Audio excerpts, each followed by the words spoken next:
In this presentation, we will be discussing self, social, and moral development from an educational psychology perspective. By the end of this presentation, users will be able to identify the links between families, parenting, and student success, the importance of gender identity within a school and classroom context, and will be able to identify the major theories of self, social, and moral development. Please consider the implications of what the normal and constructed limitations of healthy self, social, and moral development are as we move throughout the presentation. The social context for development. Parenting styles. Baumrind, Jacobi, and Martin developed 4 general parenting styles that they observed across the spectrum of North American and Western European culture. These are authoritative, which is identified by a warm and approachable emotional style, but with boundaries that are firm and consistent. Authoritarian, which is identified as high control, but without the emotional responsiveness and affection of the authoritative style. Permissive, which is identified by a high level of warmth and affection, but without very firm boundaries or consistent rules. Rejecting/neglecting, what is identified as uninvolved parenting, in which consistent scheduling or responses to children's needs are often neglected. These parenting styles, however, are highly problematic, not only because they appeal mainly to the North American and Western European middle-class culture, but also because they fail to recognize the enormous influence of peer culture and popular culture. Carl Honoré, who wrote the book Under Pressure, believes that as children get older and reach a middle school age, the influence of their parents is largely replaced by peer and cultural influence. Honoré also believes that the idea that any particular style of parenting necessarily leads children to success or failure is a very fatalistic view, which drives a parenting and academic culture that presumes a very restrictive idea of what is average or successful. Peer relationships are essential to the lives of children and teens. The textbook outlines how those who have trouble forming friendships or fitting in to peer groups often feel a devastating effect of rejection. Peer groups are often formed between friends who have similar interests and values. They are often the same age, gender, ethnicity, or live in the same community. It is argued that fitting into peer groups is associated with more positive outcomes for children. For example, they tend to develop better cooperative skills and are better able to control negative impulses and emotions. At the same time, these groups can have a negative impact when they become exclusive to certain people and reject others. Peer groups tend to develop their own culture, which is usually made up of said or unsaid rules that those who are included in the group must follow. These rules are often surrounding the kind of dress, music, and activities that the members take part in and that are considered acceptable to the group. As children get older, their friendships and peer groups tend to become the highest priority in their lives. Friendships tend to develop more profoundly in the early teen years. They tend to also strongly influence the motivation and achievement in school. The textbook argues that those without friends tend to show lower academic performance and tend to be at higher risk of failure and/or dropping out. Academic and personal caring for students. The textbook outlines 2 general kinds of caring between teachers and students. Academic caring is identified when the main concern of a teacher is the academic success of the students. The teacher sees the students' progress in the classroom as their main priority. Personal caring is identified when a teacher takes interest in the students' lives outside of the classroom, caring for the students' emotional, mental, and physical well-being. Students describe good teachers as those who foster positive relationships. They maintain classroom behavior without being too harsh, and they motivate the students with interesting resources, activities, and lessons. However, teachers sometimes identify students as caring about school in very middle-class sort of way. Teachers identify student academic success from a very middle-class lens, and they tend to care more personally for students who demonstrate this type of academic success. However, caring must be both academic and personal in order to set high and achievable expectations for students. Often, those who are not meeting the expectations of academic success feel less valued in the class. And students who feel cared for in school find that they are more able to care about school and make their academic success a higher priority. According to Woolfolk, Wynne, and Perry, one aspect of moral development is to seek and form ways of understanding significant others just as we seek our own identity and form images of ourselves. A number of different theories of mind and intention have been developed in order to explain how both children and adults come to understand that other people have independent thoughts, feelings, beliefs, perceptions, desires, and perspectives. For instance, in 1980, Robert Selman developed a stage model to explain perspective-taking abilities at different ages. As with all stage theories, however, there are great variations among children and adults of the same age. Marion Porrath developed a theory of intention showing gender differences in reading social cues. According to her research, girls were better able to interpret social cues and thereby the intention of others. Woolfolk, Wynne, and Perry go on to explain that with a greater understanding of others' perspectives and intentions comes the ability to understand rules and distinguish between right and wrong. Lawrence Kohlberg developed a stage theory whereby he presented children and adults with moral dilemmas. He argued that pre-conventional judgments were those based on subjective perspective and need. Conventional judgments were based on laws and the rules of a society, and that the highest level of moral development was post-conventional, whereby judgments were made on the basis of abstract, deontological principles of justice.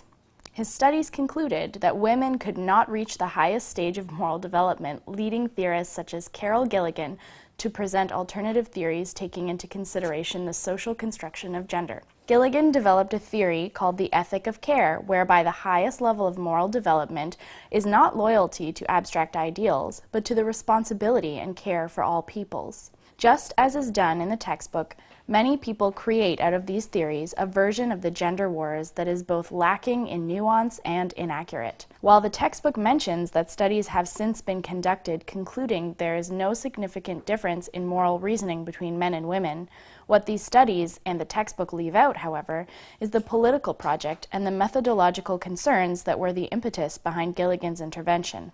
Correcting gender bias in psychological theory by placing qualitative interviews with women and girls at the forefront of her research. Gilligan has since been criticized by feminist scholars like Linda Kerber for being reductive and essentialist and for failing to consider intersectional identities by conducting her research through the lens of a white, middle-class, heterosexual norm. Over 15 years, as Cressida Hayes points out in the 1990s, Gilligan has taken her critics seriously and gone to great lengths to self-reflectively correct her own research. Larry Nucci also criticizes Lawrence Kohlberg's theories. His criticisms, however, focus on the absence of personal choice and the absence of any consideration of cultural context or social conventions. From Nucci's perspective, if we are to understand anything about what is fair and moral, we need to know about a person's cultural beliefs.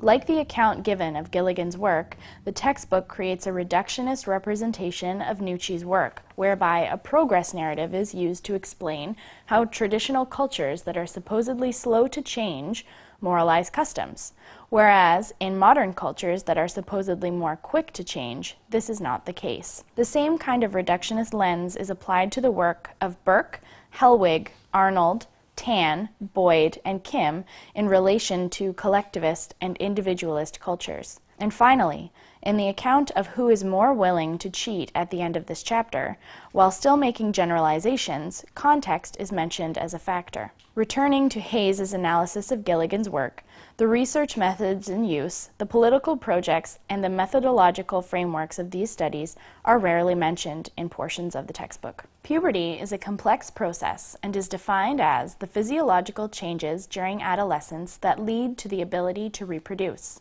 Our embodied experiences have significant effects on the identity of the individual, which will, in turn, help construct our self-concept and self-esteem. Society carves out ideals and roles for each constructed gender to fulfill. Fulfilling these roles too early or too late can often be problematic and confusing for adolescents. If boys reach puberty early, their bodies conform to an idealized or cultural norm. They grow taller and their shoulders grow broad, and thus the increased masculinity of the body is valued. Those boys who experience early puberty also enjoy a higher social status. There are, however, statistics which indicate that symptoms of depression were found in early maturing boys who were in grade 5. Moreover, many boys also engage in more delinquent behavior, though the terms and specifications of this behavior are not explained. Late maturing boys may have a more difficult time, perhaps facing ridicule as a result of not yet embodying the male gender norms. Female adolescents who go through early maturation often have the opposite experience. Young women who have larger bodies than their peers are often ridiculed and are not valued. Young girls facing these circumstances can often show signs of or experience depression, anxiety, and eating disorders. Late maturing girls may experience feelings of inadequacy or fear that there is something wrong with their bodies.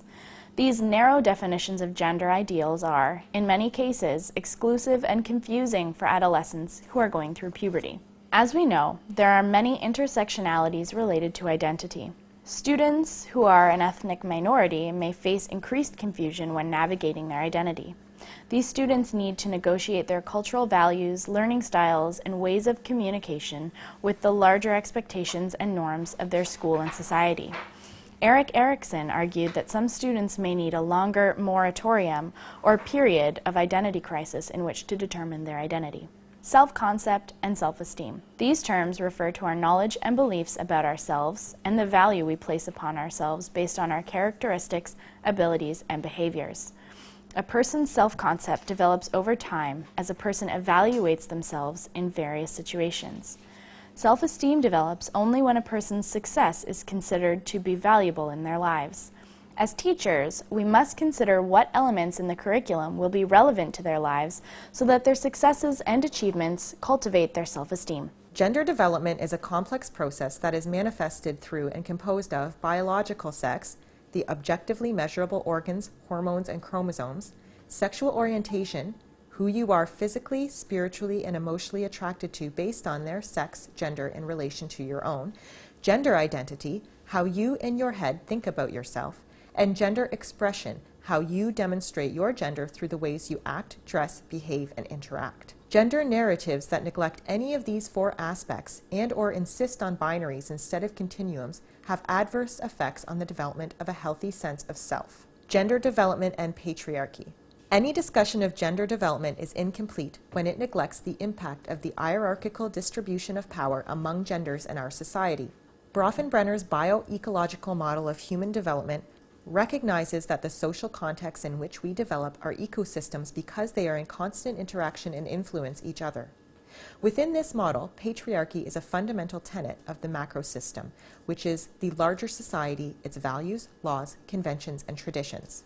Objectification of women, identifying people's bodies, sexual, physical, psychological, economic violence directed towards them, denial of reproductive rights, denial of bodily integrity are just some of the effects of a system where the dominant narrative is about the superiority and therefore the right to power of heterosexual men. Case study, Kareem. This macro system of patriarchy was very much a part of the gender questioning that Kareem is engaging in. As a 14-year-old Guyanese Muslim male-identified person in his high school's mild intellectual disabilities program, Kareem embodies why a sophisticated intersectional analysis of gender development is so important. After a lesson about the spectrum of biological sex, he revealed to Sadia and her AT that he had been questioning his gender for a long time, but that now he is sure that he is biologically intersex. He frequently asked about the sexual violence women are subjected to and about why being intersex and gay are considered sins. He went back and forth about how he wants his body to express his gender identity, between hormone replacement therapy to breast implants and genital reconstruction surgery. He continues to ask questions, negotiate, and challenge his own understandings and those of people whom he has trusted to have these conversations with. Self-reflection. To be able to have a frank and healthy conversation with Kareem, it was necessary for the teacher candidate to have been self-reflective about her own sexuality, about her experiences with sexual violence, and about how fixed or fluid her understandings of gender are. A teacher's own moral, ethical, and political views can have significant impacts on her or his students' moral, ethical, and political development, and therefore has the obligation to continually engage in critical reflections that may cause discomfort.